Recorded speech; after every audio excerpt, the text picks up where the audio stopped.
Hello, everyone, and welcome to the ISMG hosted webinar on the topic AI at Scale Blueprint for Network Innovation in Manufacturing, sponsored by SIFI.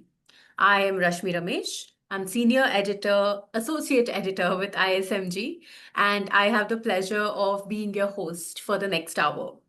And again, thank you everyone for taking the time on a Monday afternoon to spend an hour with us for education and for taking away insights. Manufacturers are under increasing pressure, as you all know, to modernize legacy OT environments, build resilient distributed networks, and meet growing compliance demands. And they need to do all of this while scaling artificial intelligence across their operations.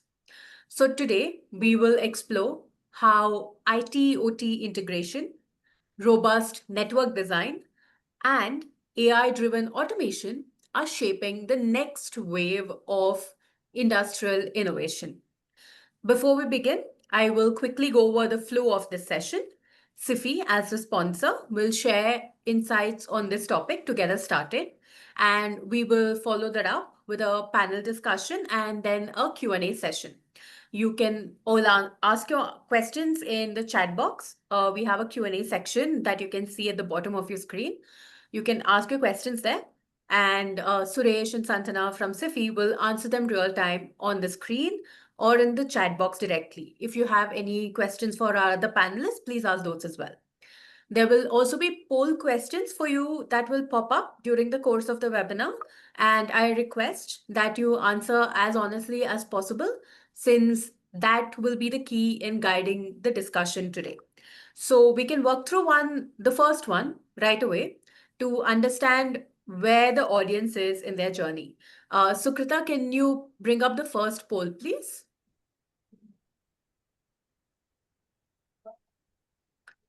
So the question is, where is your organization in its AI adoption journey? Are you just exploring use cases, or are you piloting AI models, or you're scaling in production, or you're already running large-scale AI workloads? Or maybe you just haven't started yet, which is also fine. It gives us an idea of where our attendees today stand, so we can focus our discussions on that. Please vote, take a minute, vote.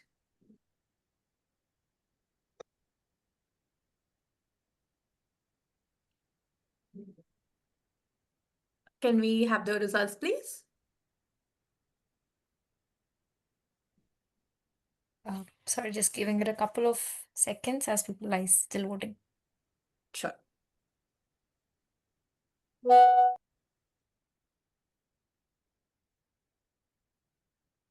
Okay. Most of you are exploring use cases, which is perfect for the discussion that we are having today. So with that context, it is my pleasure to introduce you to our presenters who will kickstart the session now. So we have with us Suresh Gumaraju, who is the General Manager Product of Network Managed Services at SIFI Technologies, and Santana Prashant R, who is the General Manager Product of Network Infrastructure Services at SIFI. Santana and Suresh, the stage is yours. Yeah, thank you, Rashmi. Good evening, all. Thank you for your time. Right, so we'll just go into the use cases for AI specifically in the manufacturing industry, right? So people actually talk about Industry 5.0, right? It's a combination of AI ML with digital twins, right? No more app modernization, data security, privacy, and interoperability standardizations, right? So we'll kind of cover what is SIFI's evolution of AI and ML specific to the manufacturing industry, right? So it has got multiple priorities. And the first, people are everywhere, specifically with the manufacturing industry. right? The customers would require resilient networks, right? Resilient networks specifically for the manufacturing industry, because there is a large scale operations that happens outside the city skirts, and you need to have a reliable network, right? Reliable, resilient network with secure connectivity, right? And of course, there are a lot of IoT and edge integrations that happens with the network, right? And all these edge manufacturing facilities, talk to cloud, and it has to be scalable and ready, right? So these are the critical things that a manufacturing industry would want, right? So, and I'll take you through on what Cefi's AI ready network is all about, right? So AI ready network is all about, right? Be it your data centers or be it your edge, right? It has to be secured by design, right? And there has to be the unification of DC, data center, cloud, and edge ecosystem has to happen, right? And there has to be an orchestration layer, like which is typically a software defined network that can kind of orchestrate the network between your data center, cloud, and the edge ecosystem, right? And of course, with all this, with secure design, a unified data center edge and the cloud ecosystem and an orchestration layer on top of it, the customers are expecting high performance networks which are highly reliable, right? On the be it on the backbone, and because it's cloud and there are critical applications that's being hosted, the customers are also expecting low latency, right? So this is all, so these are the by and large the five foundations of a future ready AI network, right?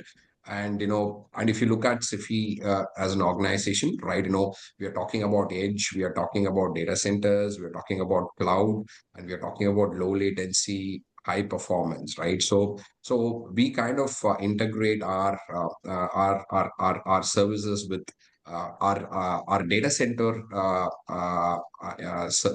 and network infrastructure services, along with the managed services, play a critical role in terms of giving customers a complete experience, right? So we have data centers across all the main cities, right? We have one of the largest facilities available in Mumbai. We have our data center facility in Noida. We have a data center facility in Chennai and Bangalore, and we are also evolving towards edge data centers, which if you can see here, we are also in process of building edge data centers in Lucknow and Chandigarh. And we have plans to build edge DCs in multiple other cities also, right? And over and above that, while we have a data center ecosystem, we also have almost close to around 20 cities where our fibers, we have fiberized the networks, right? Which kind of facilitates interconnection between data centers, and it also facilitates interconnection towards cloud by virtue of having data center as a critical play for us. We also host multiple hyperscalers. For example, AWS as a hyperscaler is available in our data center in Mumbai. Google as a cloud, Google Cloud GCP is available in our data center in Noida, right? And we are interconnected with Azure, and Oracle is available in our data center in Hyderabad and Mumbai, right? And then what happens is that with the cloud and cloud providers being present in our data center, we are able to provide a highly reliable, highly resilient, and low latency network connecting from your edge factory or office locations towards data center or cloud, right? And we also in process of there are multiple infrastructures that we are laying down today. Like I said, there are 20 metros which are fiberized with our own fiber. And over and above that, we are also connecting multiple cities with our own national long distance fiber to deliver high uptime, optimized network, and highly resilient and low latency network connecting to your data center and cloud, right? So, so coming to AI, right? What are the the AI networks are being used for are being today used for training and inferences, right? The first thing is centralized training, right?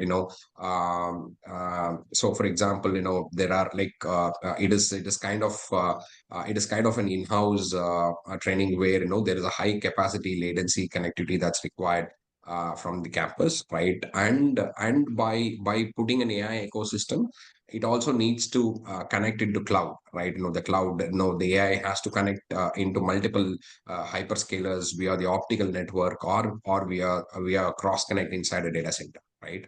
And it has to support 100 Gs or multiples of 100 Gs or 400 G of interconnections to facilitate such a large capacity either within the campus or within the city, right? And there are production inferences, right? For example, you want to have the AI workloads are being hosted out of one DC, and it has to connect to another data center, right? Which is where we have our metro network, right? Which is like we have IP backbone Ethernet infrastructure supporting up to 100 gig of network, right? And on top of that, we also have an orchestration layer, which we call it a SIFI on it, right? So we have the multiple connected ecosystems available, right? We have data centers. No, we also have a lot of connected buildings, and we are fiberized cities, and we are also connected in the cloud infrastructure. And the SIFI OnNet cloud interconnection platform actually facilitates customers buying services on the go, right? Wanting to connect to cloud or wanting to connect to another data center and things like that, right? And there is also a pervasive AI and edge inferences that happens, which is predominantly an use case for any of the practical locations, right? If you want to decentralize some of the AI executions across your distributed environments, there are options like SD-WAN that's available, right? And it can kind of the edge inference or your edge locations can kind of interconnect into the cloud and the data center ecosystem through the direct connect or the MPLS backbone that we have established, right? So these are predominantly the three use cases that we see for the manufacturing facilities, right? Centralized AI training at scale.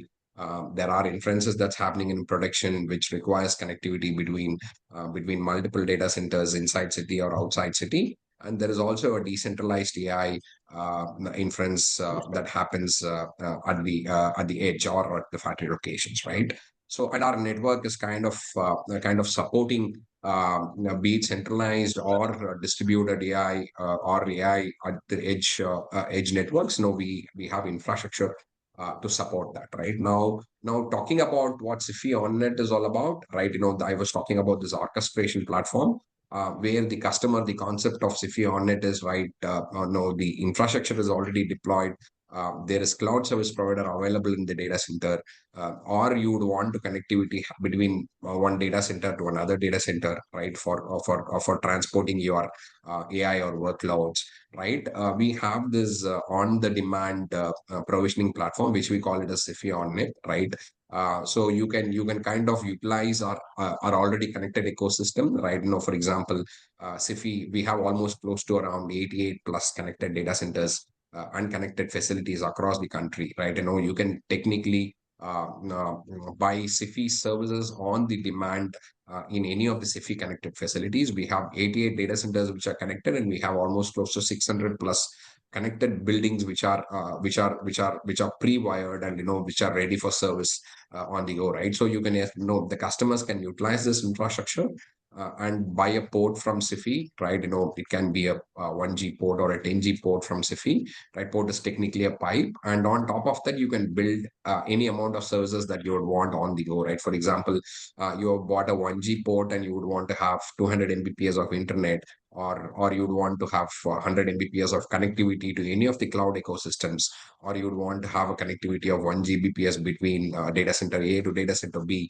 right? We can, when the orchestration platform, which is SIFI OnNet, can kind of facilitate your bandwidth demands on the go. And you can kind of when I'm saying on the go, you can use it for, you can use that service of internet or data center interconnect or connecting to cloud for a month. And if it's not required, or if you don't want to desize your bandwidth requirements from whatever, if you don't want to upscale or downscale your bandwidth requirements, all that is possible through the online portal, right? We call this is our orchestration platform, which kinds of orchestrates with multiple infrastructures that we have laid, be it metro, or be it cloud connectivity, or be it the data centers that we have connected, or you want this orchestration layer to talk to your to edge ecosystem, right? This platform would enable you to activate service on the go, and downgrade and upgrade your capacity requirements as and when you require, right? So, and you see they and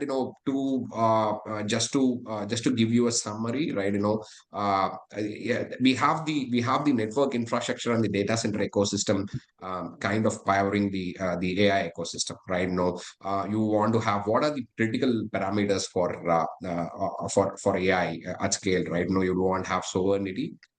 You don't want to have proximity connectivity, right? You want to have, if you want to have sovereignty, right? We have our data centers.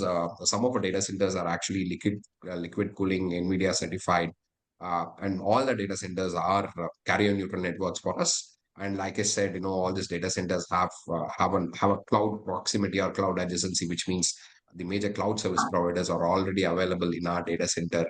And if you are available in our data center, it's a simple cross connect, connecting into the cloud ecosystem, right? And if you're talking about proximity, right, we have like I said, we are one of the early starters in terms of reaching closer to the eyeballs, and which actually means that there is a lot of investments that we do to put edge ecosystems in the tier two cities. Like I said, Lucknow and Chandigarh, there is already an edge infrastructure that's being laid out, and we would our endeavor is to put is to go closer to the eyeballs, to go as proximity to the eyeballs as possible. And hence, we are doing this edge infrastructure deployments, which will kind of take us closer to the eyeballs, right? And be it data center, or be it edge, or be it cloud, right? We have our NLD and metro networks that interconnected with each other, right? We have optical solutions that runs between data centers. You don't want to have fiber channels or layer one services that you would want, or you would want to have an IP MPLS network, or you would want to have an MPLS network or a layer two network connecting into cloud ecosystem, or you have offices far off, your edge locations are far off, and we can utilize our wireless infrastructure coverage, right? So to kind of this is actually the complete the value chain of evolving towards the AI ecosystem, based on the investments that we're doing in our data center and infrastructure networks are enabling the customers to adopt to AI a lot more faster, right? And with this on the premise, you can also do the managed services piece, right? Which includes private 5G or Wi-Fi in your premises, or managed services. You want to do edge computing. You want to do some visibility aware routing, application aware routing, and things like that are possible with a managed services offering. And with this, I would pass on the baton to Mr. Suresh Gumraju, who actually heads our managed services practice in CFI Technologies. Suresh, over to you. Thank you, Prashant. Thank you all once again for being on this call. I see we have a significant representation from our customers in the industry. Very happy to join you on this call.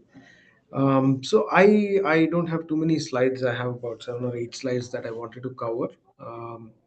Largely, if I just have to kind of leave a message right at the beginning of the presentation, is on 3 points. One is about CFI's network readiness to be able to cater to the market which is focused on AI at this point of time. The second is the data center infra readiness.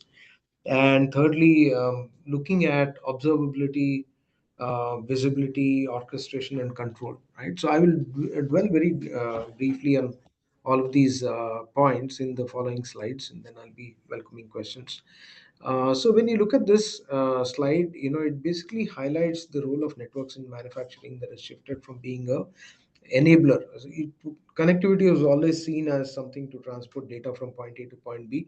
No longer so. It's not about just connecting sites. It's about creating the foundation for faster digital adoption, right? Whether it is in the core ERP systems, or on the factory floor, or in customer facing processes.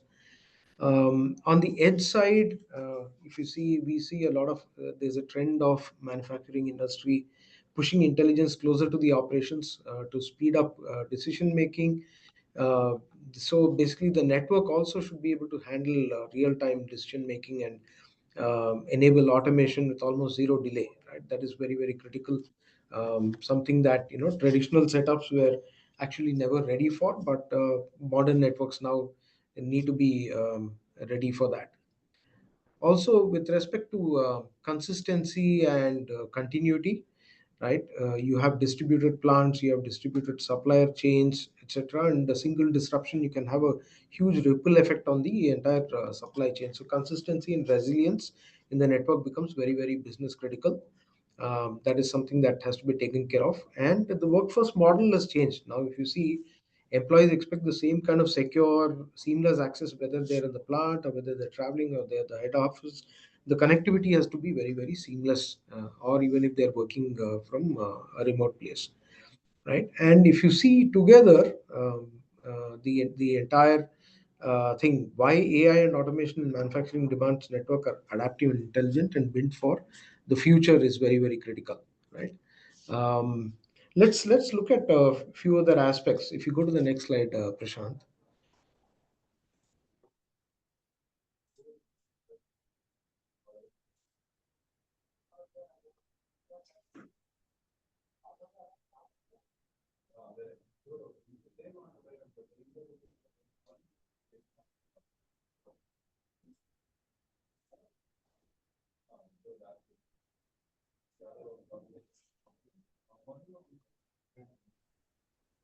Suresh, you want to cover this slide?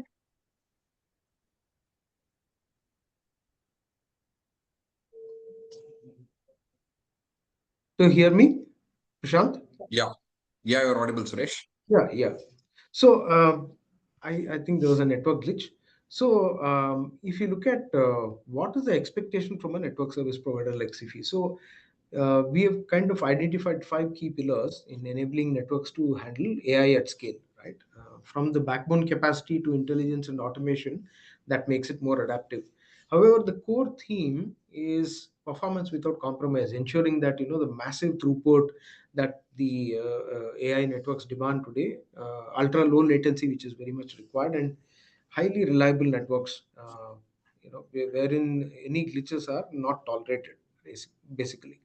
So the network fabric itself is purpose built to handle this kind of AI scale data flows, ensuring a very, very high volume and between GPUs, edge devices, and the cloud, where every millisecond gigabit directly impacts outcomes, right? And needless to say, earlier in networks, typically security used to be a bolt-on service, wherein you first establish the network and then build security on top of it. Essentially, the teams are also different. There used to be a network team and a security team. Today, the teams are working together. It's not an afterthought or a bolt-on service. It's built into every layer of the network, and it protects sensitive AI models and data sets. And given that the regulations around AI also are in a developing phase, companies are racing to make sure that stringently they're meeting whatever are the compliance requirements specific to the certain industries, right? And AI is everywhere, so the network must be able to power that demand, and from data centers, cloud to edge ecosystems, enabling seamless workload mobility and real-time processing wherever it is needed, right? I also spoke about orchestration and automation. So orchestration to ensure automatically optimizing bandwidth, routing, and resources based on workload patterns and AI lifecycle needs. um, we'll also see in this case, one is of course to handle the AI part of the demand. The other is to also use AI itself in managing and monitoring your networks itself. We will delve a little more deeper into that, Prashant. Next slide.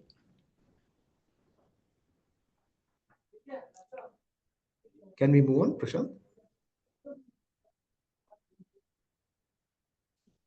So if I spoke about observability and AI-driven network operations, Typically, for network transformation, this has become very, very important. There are a lot of real-time applications that are running on networks today. Um, One of the very frequent things that we notice from our customers, and it comes as a demand as well, that we have a network issue, but we don't know where the issue is. So identifying network issues itself is a huge task for teams today, and having the requisite tools and the platforms to be able to do that is a huge plus.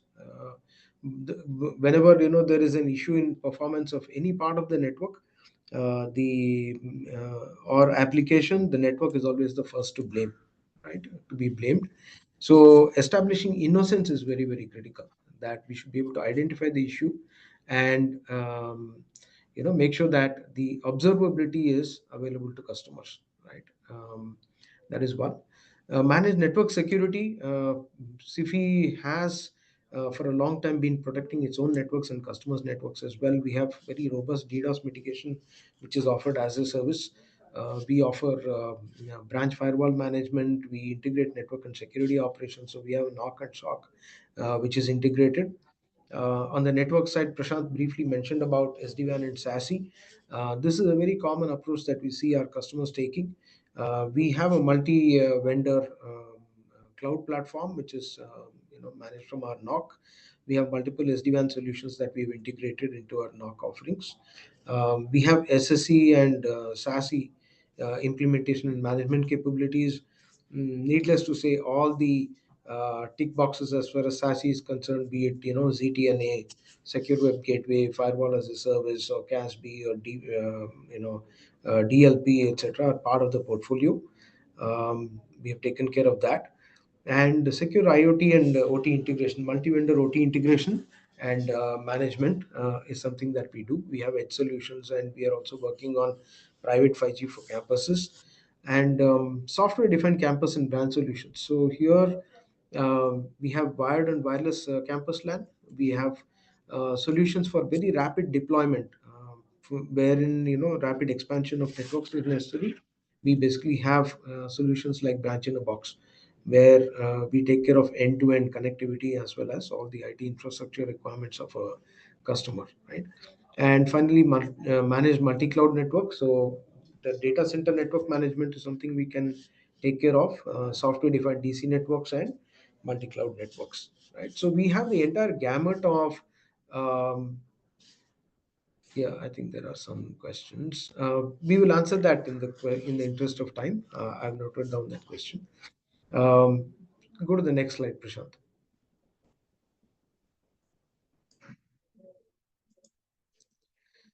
This is a rather complex looking slide, but if you basically look at the bottom layers, we basically see that you have a lot of sources for telemetry to be put back into AI ops platforms. There are NPMD tools, AI ops platforms, other data collectors that we have, IPAMs, etc. This basically is the data streaming, processing, and the pipeline layer that gets further pushed into orchestration or automation layers. We're also working on digital twin models, wherein you have your entire network visualized, and it gets continuously updated, which includes the infrastructure, network, cloud, and services. You can actually run what if analysis to improve service resiliency. You can support your disaster recovery planning. You can explore real-time dependencies with always current topology. See, one of the issues is that networks have been growing very organically, and it's difficult to keep track of maintaining that topology, right? So once you have this concept of a digital twin, we're in a position to actually have that be updated in real time. So these kind of platforms are there, which also helps us in correlation and root cause analysis. If when you have correlation, you can actually reduce the alert fatigue. You have so many alerts coming up to the knock; it's very difficult to understand which are the tickets that the knock engineers have to focus on. So how do you actually reduce the number of alerts and focus on those alerts which are very critical to customers' networks, right? Consolidation of tickets, that is another thing that is possible using these tools. You can actually accelerate your resolution with closed loop automation that turns insight into action, right? So this is something that um, this entire platform is able to offer for our customers.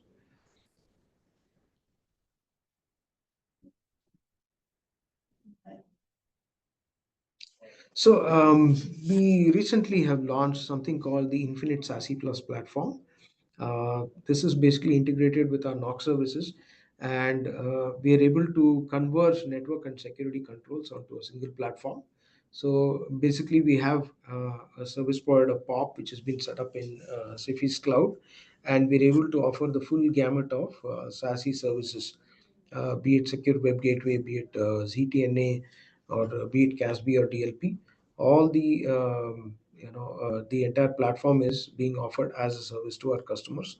So secure internet breakout on any medium. So we have consistent protection via secure web gateway, whether it is being on MPLS or ILL or broadband. So you have a choice of networks to converge to the security cloud from. Seamless interoperability with SIM, SOAR, or any other threat analytics platforms that you have. That SOC tool integration is possible, and cloud and SaaS access security. So you can safeguard your public cloud and SaaS usage through CASB and DLP. So this entire thing is offered as a service, and if somebody is interested, we can actually have a separate discussion with you after the session. The next slide, Prashant.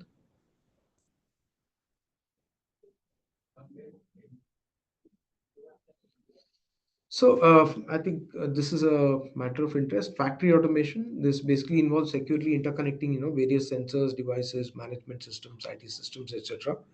So adhering to security best practices and utilizing scalable technology and architecture are very, very critical. So we are incorporating the latest advancements such as visibility and automation into OT networks so that we can empower OT managers with complete control over the data transmission within the network, right? Um, Security, we ensure through micro-segmentation within the OT network and securely integrating an IT and OT systems are key success factors. Um, we not only deliver this layer of protection, but also provide continuous security monitoring, right?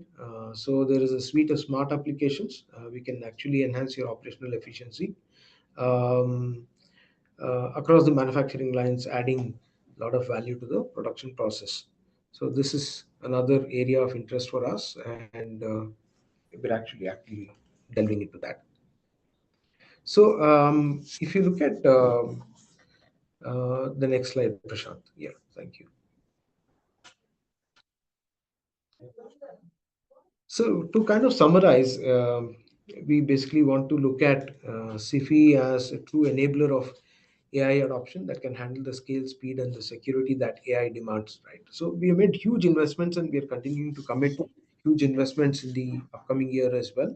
So we are combining vast physical reach. We are present across the country, as Prashant was mentioning, with a lot of fiber investments. We remove all the geographic barriers for enterprises looking to run AI workloads anywhere. Significant investments into that, and the core is engineered to handle massive data volumes, right, with minimal delay, ensuring that the AI model training or inferencing or real-time analytics can run very seamlessly, right? So the connected ecosystem also ensures workloads can actually flow between data centers, can flow between edge nodes and global hubs without any bottlenecks, right? We have removed all those bottlenecks, and that's very, very essential for distributed AI workloads. Um, Managed services, we have built around these to help you move away from the complexity of the day-to-day operations part and allowing you to focus on innovation rather than on the troubleshooting and the operations, day-to-day operations, right? And security, like I mentioned before, is embedded by design with proactive defense measures and compliance, which is baked into the products itself and the architecture, and it's not a bolt-on service. And lastly, modular and scalable approach, which means that networks can evolve alongside customer needs. We can actually support rapid expansion, like I mentioned, some of the product offerings and integration into emerging technologies. Right. So you can rest assured that the infrastructure is robust, infrastructure is adaptable, and secure enough to handle whatever AI use cases are coming up. So let's take it forward to the next part of the discussion, and some of the questions will get answered in that. Akanksha, Uh, Rashmi, yeah. yes, thank you. That was incredibly insightful and a very comprehensive overview of the blueprint for network innovation in manufacturing viewed through the lens of AI. So thank you, Suresh. Thank you, Santana. We can stop sharing the screen now. Perfect. So, but before we move on to the next stage of our discussion, I have a poll questions. I have a poll question for everyone. Sukrita, how would you describe the current state of your enterprise network infrastructure? Please pick the one that most applies to you the best. Fully centralized with minimal remote or branch connectivity, primarily on-prem with limited cloud integration, hybrid with a mix of on-prem and cloud-based infrastructure, fully cloud-based with minimal on-prem infrastructure, decentralized with multiple branches and remote locations connected. I I think we would get the most votes for hybrid, but let's see. What do you all think? Suresh, Santana,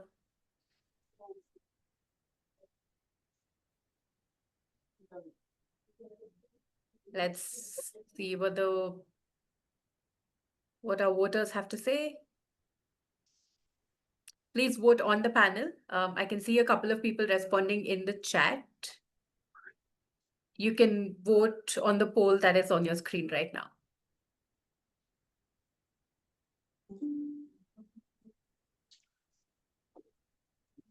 Okay, perfect. Sukrita, can we have the responses? Well, I was right. So most of the votes go for hybrid with a mix of on-prem and cloud-based infrastructure. Perfect. And truly, this is perfect because we have with us a panel which aims to discuss exactly this. So, without further ado, I want to introduce all of you to the fantastic panel of experts that we have who live all of these challenges every single day. You have already become familiar with Suresh and Santana during the course of the presentation, and now joining them are Arindam Sengupta, who is the CIO of Wipro Consumer Care and Lighting. We also have Sandeep Bansal, who is the CIO of A1 Steels India. And we also have Anil Kumar, who is the Associate Director of Corporate Risk Management at Teva Pharmaceuticals. Great to have all of you here. Thank you. So let's get started. Actually, just a quick FYI that will take questions live. We'll take some questions live in the end while the team will respond to all the questions on the chat box. So please go ahead and ask your queries. I just request that you be patient with us while we take the time to respond to all of them. So I want to lead with a question of my own on IT OT integration. Arindam, I want to start with you first. So many manufacturers still operate on long-standing OT systems that were never really designed for the cloud era. So from your experience, how are you securely integrating these with, your modern IT and cloud platforms? And um, also, where do the biggest challenges lie in making these environments AI ready? Arindam, you're on mute. Yeah, with our industries in FMCG industries, as we are there for a long in industries, we have two set of different factories. A few factories are really smart factory where the advanced equipments and a lot of new sensors driven equipments are there. Where you have a lot of legacy setup is also there in across India. There are very old sensor, old machines, and very old machines are there. So where this, I mean, technology gap is the biggest gap in those areas where how to modernize those machines, because we cannot scrap those machines immediately because they are still productive. They are still, supporting the productions. So but their architecture, their operating systems or whatever they are working on, that is a pretty old, and that may not be good enough to connect the existing network. So keep the network segregations. So that is a big challenge for us. And a lot of machines are there, which is uh, driven. I mean, sensors are limited. So there are still depend on the logs, depends on something else. So a lot of modern sensors also we have to plan for those to get those data out of the systems. And more or less, I mean, the hybrid, what you have discussed, that is a need of the hour because many things we cannot push directly to the cloud. There are sensitivity, there are compliances, there are IPs associated with those. So those kind of network is definitely expected. Fair enough. And thank you, Arindam. And integration is one part of it. As you highlighted, legacy systems bring in real challenges as well. So, Santana, I want to turn to you. Just to extend this conversation a little bit more, in environments that say have distributed factories and remote sites, performance bottlenecks are also just as big a hurdle as integration, right? So tell me, maybe from a network design point of view, what approaches are you seeing as being the most effective at reducing these bottlenecks and also making sure that the infrastructure is truly robust and AI ready? Yeah. We have faced multiple such challenges for some of our customers because the factory locations are generally are not inside the city, right? It's generally in the outskirts, and getting a robust network Yeah. is seriously a challenge, right? But what we are seeing is that with the adoption of SD-WAN, right, and with adoption of SD-WAN, and most of the customers today are going towards a hybrid solution like broadband and MPLS and internet along with the MPLS and things like that. With those kind of deployments, the performance issues at the factories are slow. I'll not say it's completely not there, but it is significantly reduced to a lot to a lot of extent, right? But yes, no, with the access and the SD-WAN adoption that's happening in the market, we see a lot of changes in which the customers are adopting towards it, and the performance issues are slowly in process of getting sorted, right? And if it is, and like I said, if it is in proximity towards any of the city where we have invested in a fiber network, we can kind of extend our own infrastructure. Else, it's a combination of broadband with SD-WAN and MPLS and internet are some things that we deploy for our customers. Perfect. Thank you. And you pointed us to, the infrastructure design, and a natural follow-up to that is the business context of things. But before we move on to that aspect, I have a set of three poll questions for our audience that will pop up on the screen. Sukrita, can we just have the poll questions, please? So, how prepared is your organization to invest in high bandwidth, low latency network infrastructure to meet future workloads? Are you actively planning significant investments in the next half a year or year? Are you in the early stages of evaluating feasibility and ROI? Or are you leveraging existing infrastructure with incremental upgrades? Or do you currently have no plans for such investments? And the next question, if you just scroll down a little bit, is what are your top priorities for network transformation over the next year? Would it be to enhance network agility and scalability? Would it be to strengthen network security like SASE or Zero Trust? Would it be to improve support for AI ML workloads? Would it be to optimize cost or enable real time insights and monitoring? Now, if you scroll a little bit further down, you have the third question. How important is real-time observability with AI ML insights in managing your network infrastructure? Is it extremely important? Is it important but you've not implemented anything yet? Is it somewhat important, or it's not a priority, or you're just not sure? Please pick the answer that works best for you, which reflects your organization's current state of events.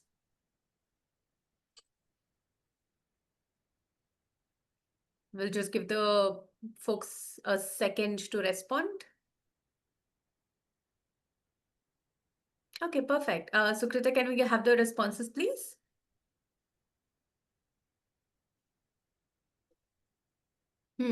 Okay.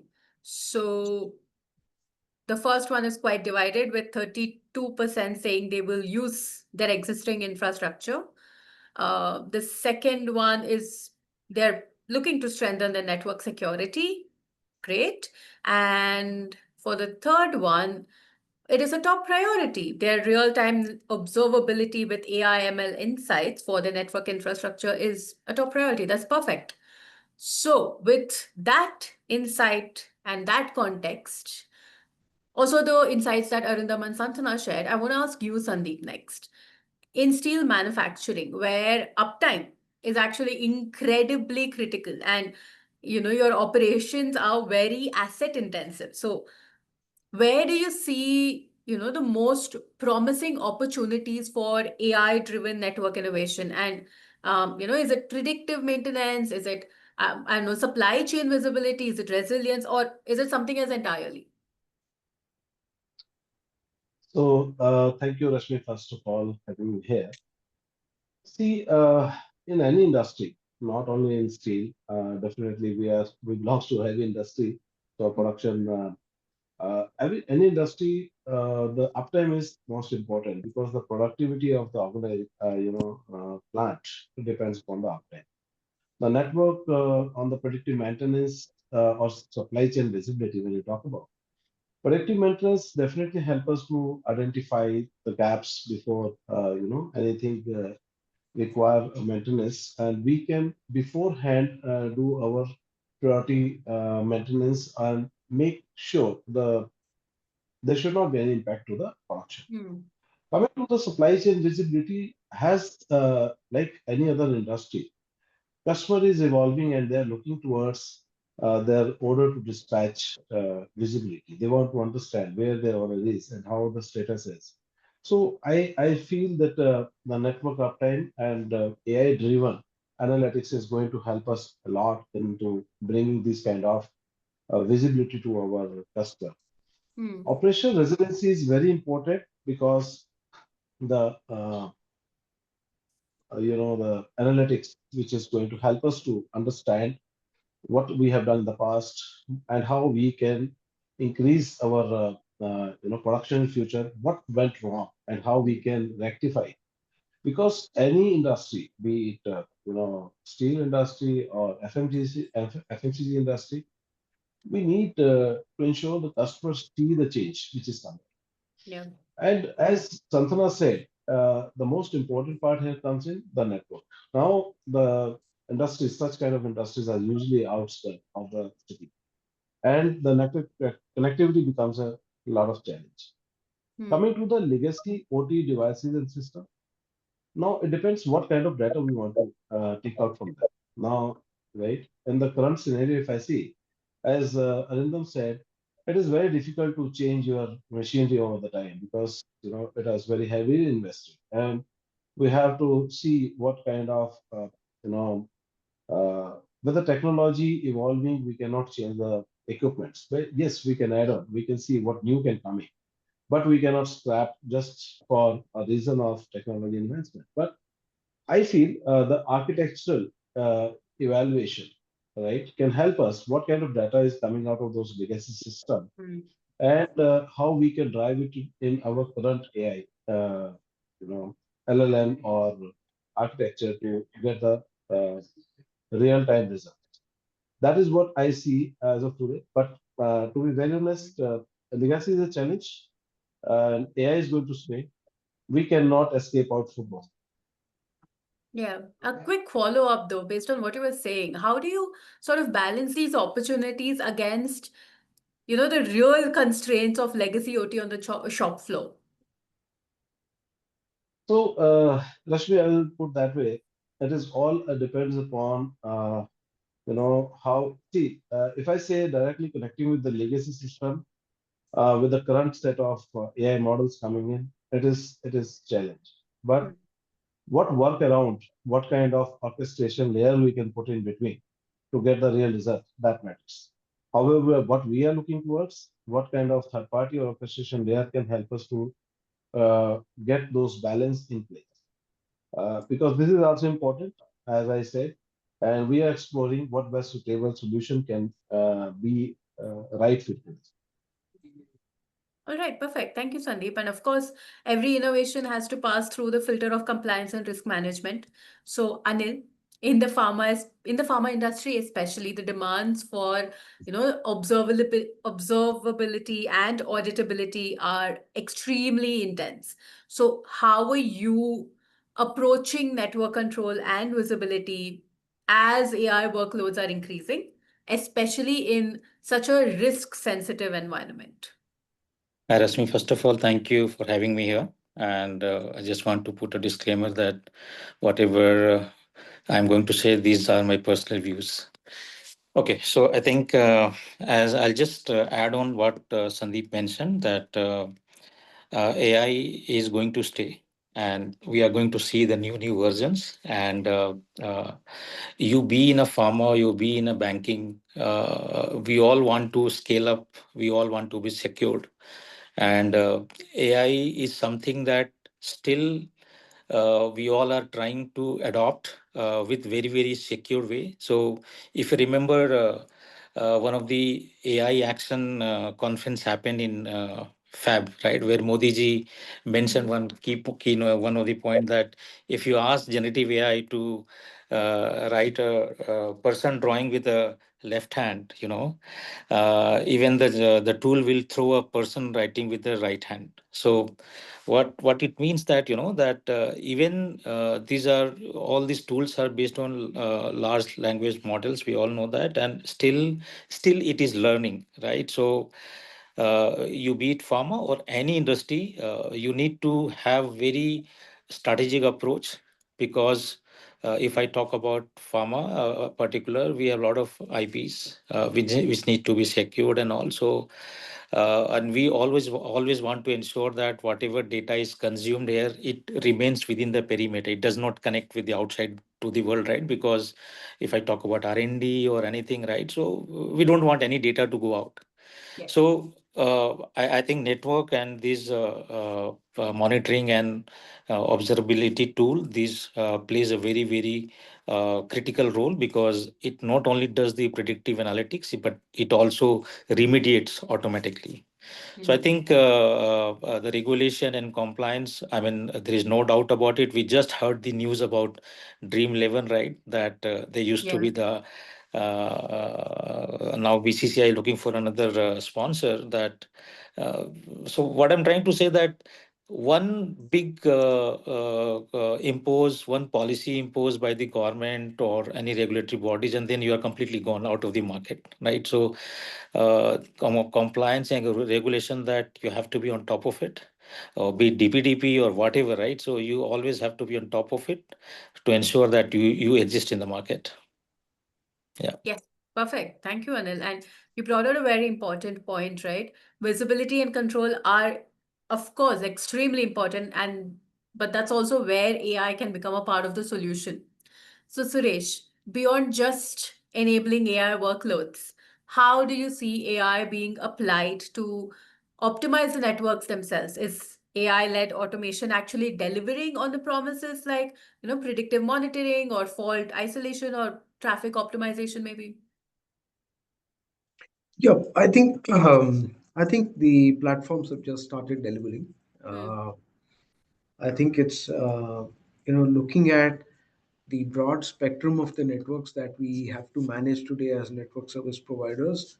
Um, the customers' networks are becoming more and more complex. They're more spread out. The data is no longer in the data centers, it's also in the cloud. It's also residing with users whom we need to secure. We need to understand what's going on at the perimeter of this entire spread out networks, etc. So the number of alarms, alerts that we need to manage on a day-to-day basis has also gone up significantly.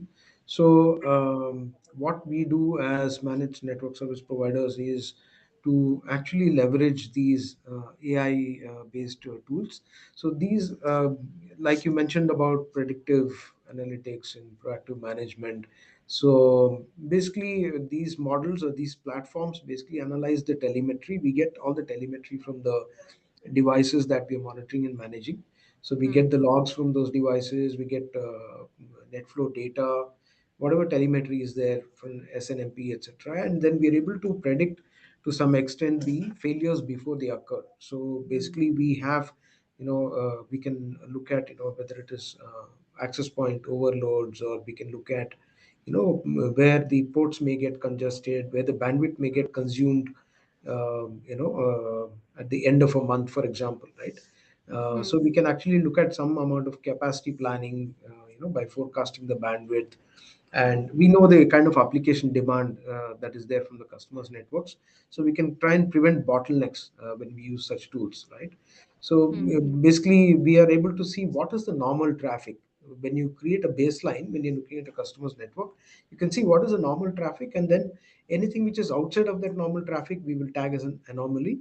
And then, for instance, if there is a X amount of data that is flowing in a customer's network, and we suddenly see that there's a huge burst of traffic, we may actually look at that and say that, hey, there could be possibly a DDoS attack that's actually happening, right? Or you're looking at, some data center traffic going from point A to point B within the DC, and then you see that there's a burst of traffic there. Then we see that there is some unusual east-west traffic that's going on in the Yeah. networks, right? So we're able to actually identify these kind of anomalies. We're able to analyze the telemetry using AI platforms, reduce the number of tickets that the NOC actually has to handle by using AI-based correlation, etc. Right? We are also able to, to some extent, integrate application performance also, and look at network conditions, and then say, you must prioritize these key applications in the network when you see such and such conditions. So these are things that we can actually pre-program into these tools, and then optimize the networks themselves. And that's how we are using AI to optimize the network performance in network service provider domain. Perfect. Thank you, Suresh. That was very comprehensive. So excellent. We have a few questions from our audience that we'd love to have our speakers take up at this point. But just before we do that, I have a poll question for you. Sukrita, can you bring up the last one, please? Are you planning to adopt end-to-end managed network services within the next 6 to 9 months? Very easy options. Yes, definitely. Yes, exploring option. No, not a priority. Unsure, still evaluating. If we could have quick responses to this, I would love to see the responses. I'm very curious myself. Can we have the responses, Sukrita? Yeah, sure. Sorry, I still see the numbers going up, so just No worries. We can give them a couple of seconds. I think a lot of people are still evaluating before they respond.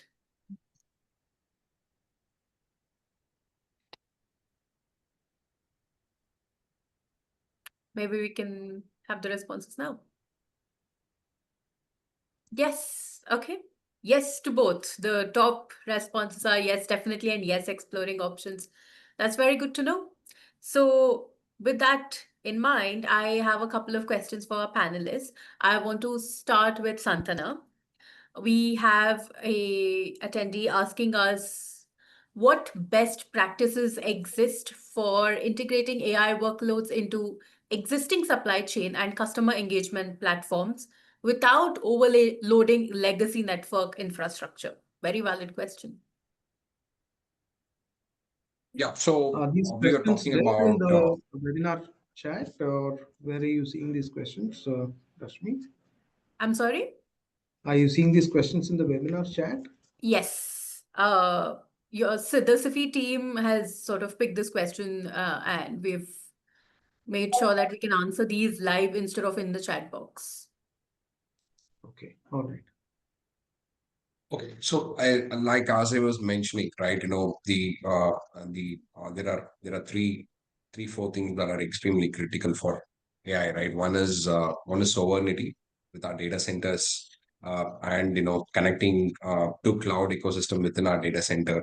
You are essentially eliminating the latency, the uptimes and things like that, right? That's the first thing. Second is, if you want to have AI workloads being transported between data center or data center to cloud, there are optical networks and IP networks that's been implemented, and fiberization infrastructure is available to establish the uptimes and low latency networks and overcoming the legacy network that's been implemented. Perfect. So the next question is actually for you, Suresh. What network architectural strategies can manufacturing organizations adopt to ensure low latency, secure, and resilient data flows between edge devices, AI workloads, and cloud systems, all of it without disrupting operational continuity? Yeah.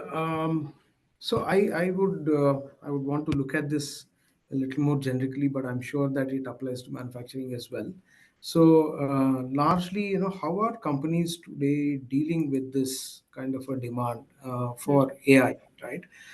On one side, see, there are several components to the network. So one of the key things is to look at upgrading your core and data center fabrics, right? Making sure that you've deployed high bandwidth networks, low latency fabrics, right?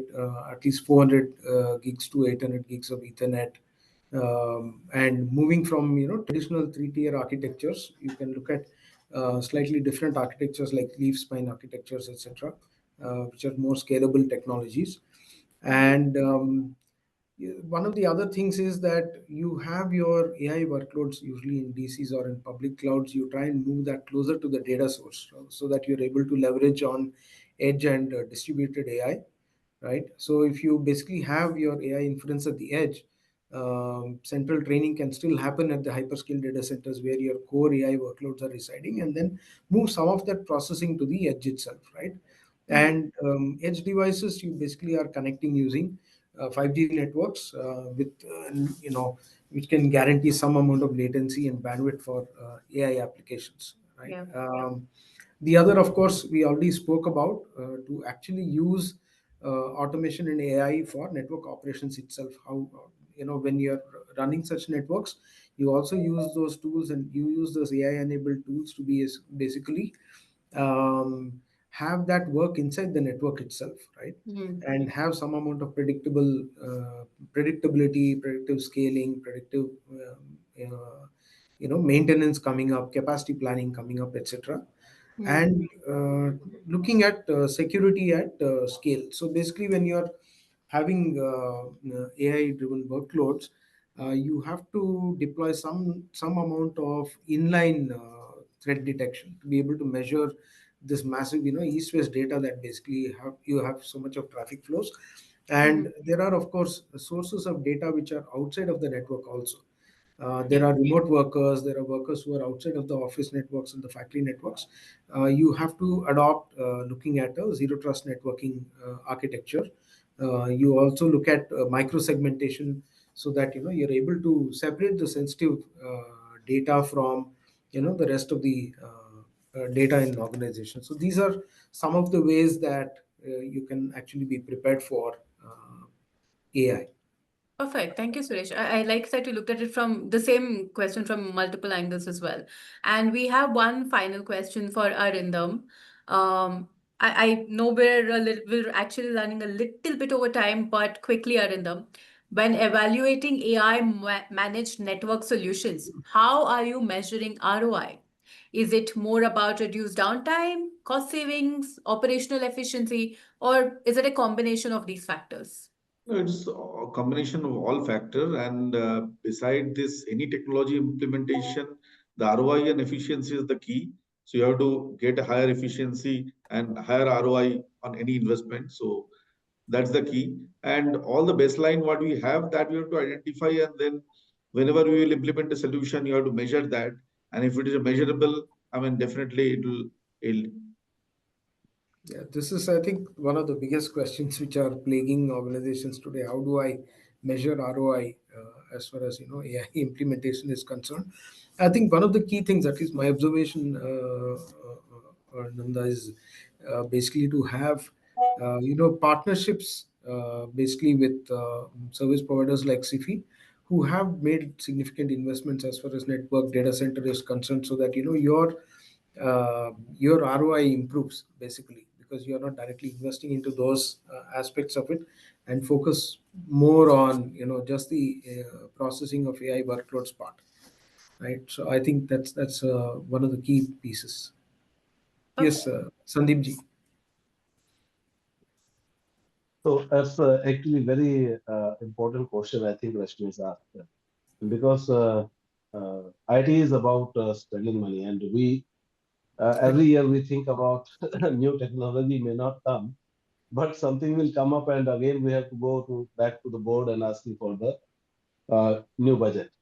Now, ROI is one of the part which actually help us to safeguard ourselves, because whatever technology you're bringing in, what it is going to actually bring value addition for the organization. Another thing is how it is going to improve the operational efficiency, and over and above, what is in the nutshell, how it is going to add into revenue.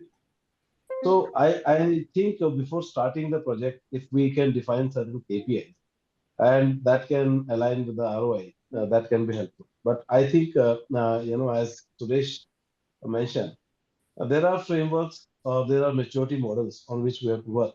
But in case of AI, I think right now the time has to come when we'll get some maturity model to see the success matrix and to evaluate overall. So we are far off, I think, in this journey. Am I right, Anita? Anil, Satna, if you want to add to that as well.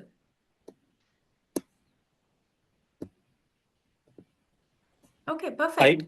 I will just say, not only for the professional, but at the personal end also, that whatever we do on a day-to-day basis, we always calculate that ROI. If we are taking our family for a dinner, we are going out for somewhere, we will have some ROI calculated, right? That we have been working for last 1 month extensively, we'll have some relaxed time, or we'll have good food, seafood or something. So we always have that ROI in our back of mind. We not necessarily we always talk about it, but Yeah. whatever actions we do, some ROI is always calculated in the back end. So ROI is always very, very important.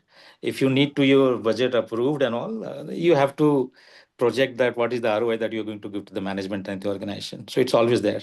Yeah. Perfect. Santana, any parting statements? Yeah, it's about, how do you connect to edge to data center to cloud, right? RA is all about from a network perspective, and the visibility, like what Suresh mentioned, right? So it's like, choosing the right service provider and the right the architecture from an implementation perspective is very critical. Perfect. I think that was an excellent way to wrap up our speaking session. And for me, what today's discussion shows is that scaling AI in manufacturing is more than just a technology decision, right? It's operational, it's compliance, it's security challenges, all of it rolled into one. From securely bridging OT and IT to designing resilient networks to using AI not just on the network, but for the network. The innovation in this space requires a holistic, cross-disciplinary approach more than any other industry. So, with that, I'd love to have our audience answer some feedback that will come up on your screen as a series of 3 questions in a poll. Now, as you do that, I want to thank you from the bottom of my heart for joining us today for this insightful discussion. A big thank you to our panelists for sharing their expertise and very candid perspectives. Your experience and your advice have truly helped unpack the challenges and the opportunities that enterprises face today in this industry. And to our audience, we appreciate your engagement through the polls and the questions, and we hope that you're leaving with practical ideas and a clearer blueprint to guide your own network innovation journey in the manufacturing sector. If you'd like to continue the conversation or explore how we can support your innovations, please feel free to reach out to the ISMG team or to our sponsor, SIFI. Have a great rest of the day. Thank you very much for taking the time to do this. Thank you. Thank you all. Thank you. Thank you. Thank you.